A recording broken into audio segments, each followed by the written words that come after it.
Hello, good evening મિત્રો, કેમ છો બધા? મજામાં? હવે મસ્ત જમવાનો ટાઈમ થઈ ગયો છે. શું બની રહ્યું છે તે તમને બતાવું. મેનકા શું બનાવી રહી છે, બરોબર છે? ચલો. ઓ મેનકા, શું બનાવે? ફુલાવરના પરોઠા, સ્ટફિંગ વાળા. ફુલાવરના પરોઠા.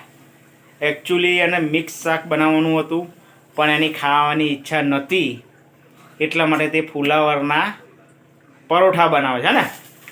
હા, અને થોડું બીજું શું છે? દહીં અથાણું. દહીં અથાણું અને બીજા કંઈ? બસ ખાલી ફુલાવરના જ બનાવવાના હે? હા. ઓકે, ફુલાવરના પરોઠા બનાવી રહી છે, જોઈ લઉં.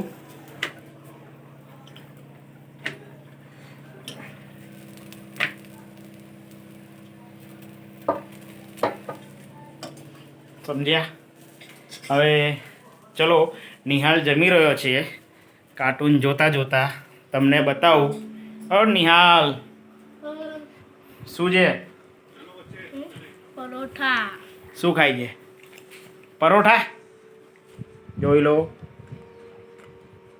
નિહાળની થાળીમાં સોસ અને પરોઠા એકદમ ગરમ ગરમ છે. કેવા બન્યા? મસ્ત બન્યા? એવું?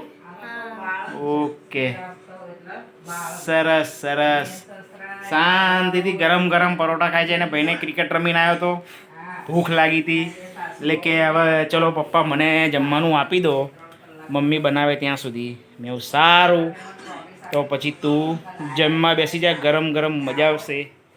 સમજ્યા? તમે બી આવી રીતે ફુલાવરના પરોઠા બનાવો છો કે નહીં? કારણ કે આલુના ને બધા તો બનતા જ હોય, પણ ફુલાવરના, કારણ કે અમારા મેનકાને ફુલાવરનું શાક આ તે ઘણીવાર ઓછું ફાવતું હોય છે, એટલે એને ફુલાવરના પરોઠા બનાવ્યા.